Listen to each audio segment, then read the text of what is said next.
এবার সন্দেশখালী থেকে নজর রাখবো, কারণ সন্দেশখালীতে ক্যাম্প অফিস করে অভিযোগ শুনছে সিবিআই। কারণ এবার গতকাল থেকেই শুরু হয়েছে সন্দেশখালীতে থেকেই অভিযোগ তদন্ত করছে সিবিআই আধিকারিকরা। সকাল থেকে সিবিআই ক্যাম্পে অভিযোগ জানাতে আসছেন এলাকাবাসীরা। যে ছবি আপনারা দেখছেন, সরাসরি চলে যাব, সান্নিক রয়েছে সন্দেশখালী থেকে, সান্নিকের সঙ্গে কথা বলবো। সান্নিক, যে বিষয়টা জানতে চাইবো, যে গতকাল থেকে সিবিআই এর ক্যাম্প এবং সেখানে একাধিক অভিযোগ জমা পড়ছে, সব থেকে বেশি অভিযোগ কোন ক্ষেত্রে জমা পড়ছে?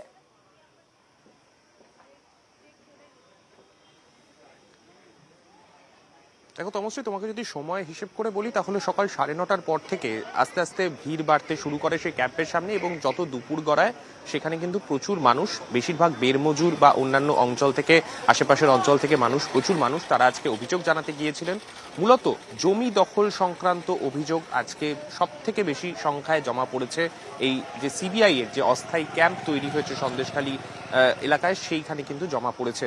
ধামাখালী বাস স্ট্যান্ডের একদম কাছেই একটি বিল্ডিং এ, সেখানে সন্দেশখালীতে এই গোটা যে বিষয়গুলো রয়েছে তার মধ্যে সন্দেশখালীর অন্তর্গত যা যা ঘটনায় এর আগে এফআইআর জমা পড়েছে সেই সমস্ত বিষয় সিবিআই এর কাছে, সিবিআই এর যে অস্থায়ী ক্যাম্প রয়েছে সেখানে গিয়ে অভিযোগ জানাতে পারবেন স্থানীয়রা। সেই মতো বিভিন্ন জায়গায় বলা হয়েছিল, এবং সেই মতো আজকে আমরা যে ছবি দেখতে পেলাম, বিজেপি নেত্রীরা, তারপর অ্যাডভোকেট প্রিয়াঙ্কা টিব্রেওয়াল, তারাও প্রচুর মানুষকে বেরমজুর সহ বিভিন্ন অঞ্চল থেকে তারা নিয়ে গিয়েছিলেন সেখানে, যাদের জমি সংক্রান্ত অভিযোগ রয়েছে, যাদের মলেস্টেশন সংক্রান্ত অভিযোগ রয়েছে, নিয়ে গিয়েছিলেন। জমি সংক্রান্ত অভিযোগ প্রচুর সংখ্যায় কিন্তু ইতিমধ্যেই জমা পড়েছে, প্রায় 80টিরও বেশি অভিযোগ আজকে একই দিনে কিন্তু জমা পড়েছে। এখনো পর্যন্ত কিন্তু তেমনটাই খবর সিবিআই সূত্রে। এবং যে জায়গায় এই ক্যাম্প অফিসটি হয়েছে সেই অঞ্চলে কিন্তু আশেপাশের যারা মানুষ, তারা এর আগেও, যে তোমার মনে থাকবে, যখন সরকারি তরফে যে ক্যাম্প করা হয়েছিল তারা সেখানেও কিন্তু অভিযোগ জানিয়েছিলেন।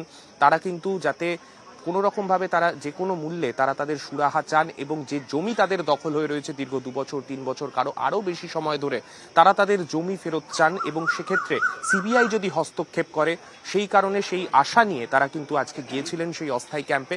এবং দ্বিতীয় দিন, কালকের থেকেও আজকে কিন্তু উল্লেখযোগ্যভাবে প্রচুর মানুষ, তাদের ভিড় কিন্তু আজকে চোখে পড়েছে ধামাখালী বাস স্ট্যান্ডের পাশে যে সিবিআই এর অস্থায়ী ক্যাম্প হয়েছে সেখানে। অবশ্যই বেশ সান্নিক, আমি এখানে সিবিআই ক্যাম্প হয়েছে, এখানে আমার জমি নিয়ে নিয়েছে, আমার বাবার জমি, বাবার ঠাকুরদাদের জমি ছিল।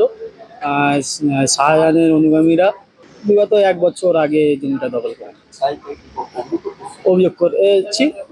নিয়েছে জমা আমার, ওনারা বললেন ওনারা অভিযোগ নিয়েছেন, ওনারা বলছে যাবে।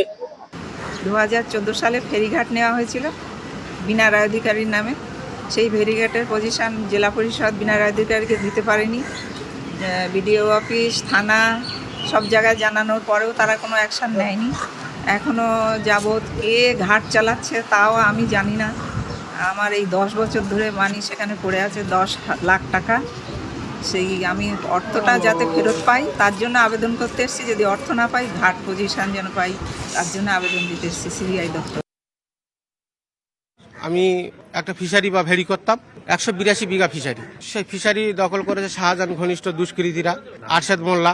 1 বছর হয়েছে 2023 সালে ভোট পরবর্তী হিংসার পর, পঞ্চায়েত ভোট। থানায় ক্যাম্পে অভিযোগপত্র দেওয়ার পরে বলেছিল যে আমি কাজ করব, কিন্তু আজ পর্যন্ত সেই জলকারে মাছ বেচাকেনা সেই দুষ্কৃতীরাই করছে, আমাকে সেই জায়গায় যেতে দিচ্ছে না।